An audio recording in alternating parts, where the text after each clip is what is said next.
Las cifras de la enfermedad se cuentan por países, las estrategias de salida, los líderes son de los países, el mapa de la enfermedad se dibuja también así. Pero luego hay lugares especiales. Hoy en este episodio nos acercamos a uno de ellos, la COVID-19 en la frontera entre Estados Unidos y México. Estamos hablando de un país de 130 millones de personas.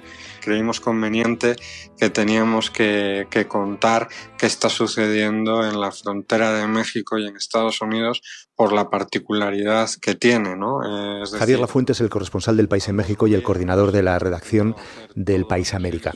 Recorrer la frontera de este a oeste, semanas de viaje para contar la enfermedad en este territorio único. Esto refleja dos particularidades tan diferentes como son Estados Unidos y México, que a nada que cruzas de un lado para otro te cambia toda la fotografía y a la vez no es lo mismo Tijuana que lo que puede ser San Diego. Nos ocurre con Nuevo Laredo y con Laredo. Sin embargo, son ciudades que mucha gente vive del lado mexicano y trabaja del lado estadounidense, ¿no?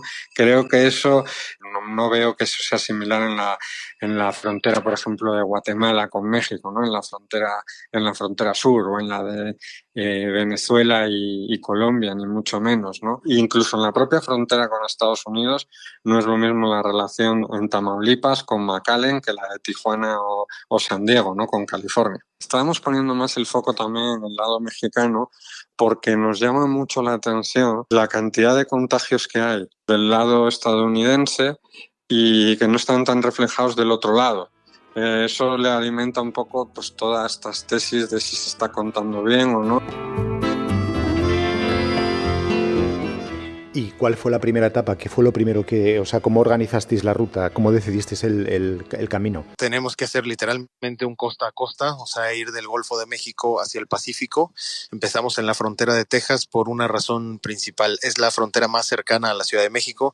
Obviamente no hay vuelos. Héctor Guerrero está haciendo este viaje. Él es videoreportero del País en México. Hemos partido vía terrestre desde Ciudad de México y obviamente la frontera más cercana, el que nos facilitaba llegar en unas 15, 12 horas a ese punto, es la frontera del estado de Tamaulipas con el estado de Texas.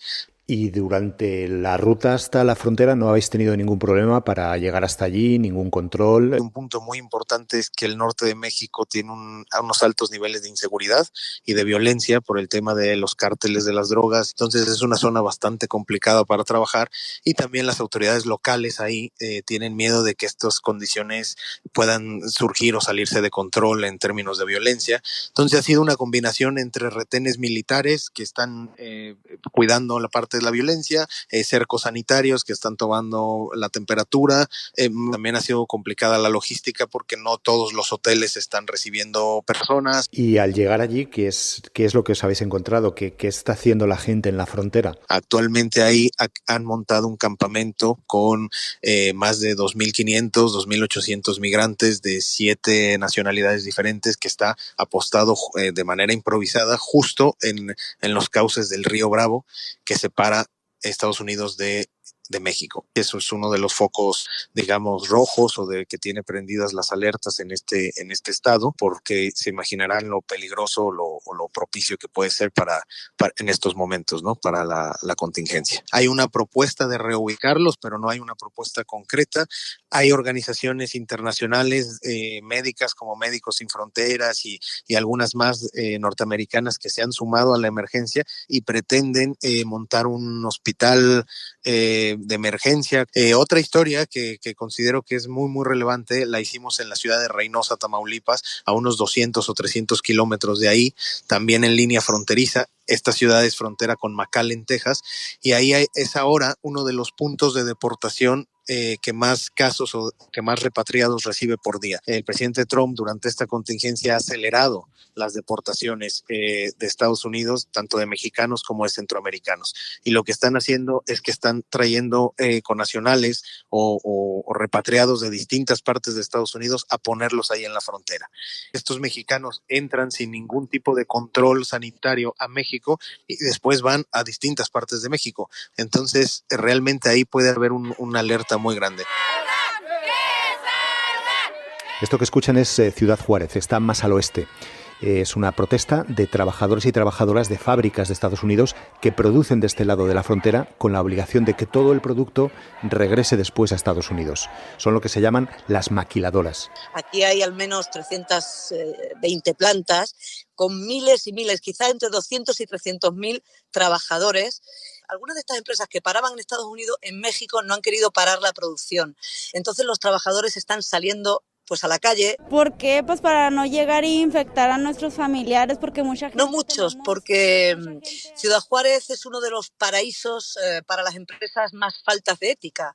Ciudad Juárez tiene un tejido laboral que no desconoce por completo sus derechos. Algunos abogados de forma voluntaria se desgañitan aquí estos días contándoles que el gobierno federal ha decretado una cuarentena y por tanto ellos tienen derecho a parar y a recibir sus salarios. Pues nomás llegó un abogado, el que anda aquí, y nos dijo que nos bajáramos de los camiones y que teníamos que parar. Nos quieren mandar con el 50% a la casa y eso no nos merecemos, queremos el 100%. Pero las empresas, digamos que les camelan a veces con pequeños despidos y monetarios y los trabajadores se dejan hacer, ¿no?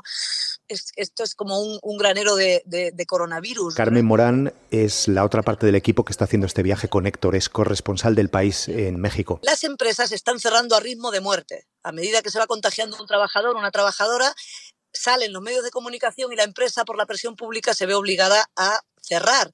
Pero algunas aún se resisten y, bueno, los trabajadores están protestando en la calle precisamente para salvar sus vidas, en este caso. El propio gobierno federal ya ha anunciado que estas ciudades del norte van a ser de los grandes focos que tenga la enfermedad en México. Carmen, vosotros que venís de Ciudad de México, ¿es consciente en la capital la gente de lo que sucede en la frontera? México no es un país, son dos. Una parte del país que es gente perfectamente informada, quiero decir que es consciente de lo que está pasando en la frontera, pero también en España y en Italia.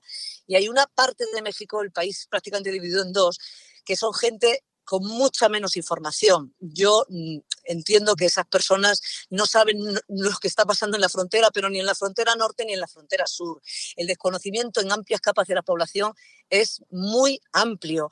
Es un granero de bulos, o todos esos bulos que llevan días circulando por todo el mundo. Aquí cobran un drama especial porque hay gente que se cree cosas obviamente falsas, ¿no? Muy bien, ¿y cuánto va a durar el viaje, Carmen? Eso es un imponderable porque el periodismo, además de organizar reportajes, digamos, de largo aliento, se va encontrando con cosas en el día a día, ¿no?, que le obligan a detenerse, como sabéis. Tampoco queremos detenernos muchas semanas porque hay que volver a México y hacer nuestra propia cuarentena. Pero bueno, estaremos en total igual 3 semanas más o menos, viendo un poco cómo van las cosas. En América Latina y concretamente en México, ¿hay un impulso regional o un impulso continental de los distintos países o cada uno está actuando por su cuenta? No, cero. Es decir, puede haber algún guiño además, pero no. Ni mucho menos aquí. Bueno, cada uno está intentando llevarlo lo mejor que puede y tomando medidas como ellos mismos consideran.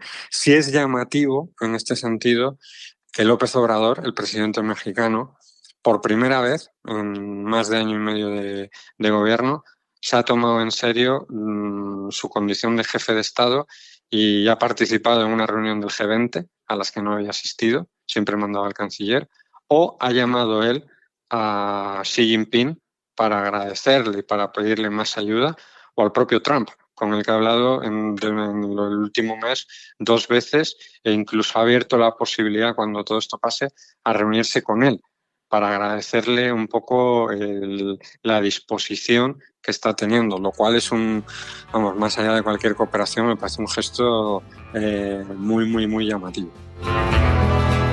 Gracias, Javi. Esto es Crónicas de un virus. Soy Carlos de Vega. No le escuchan, pero también hace este podcast conmigo José Juan Morales. Tenemos un correo electrónico al que nos podéis escribir, es audio@elpaís.es. Queda un día menos, mañana pasará más cosas. Gracias por escuchar.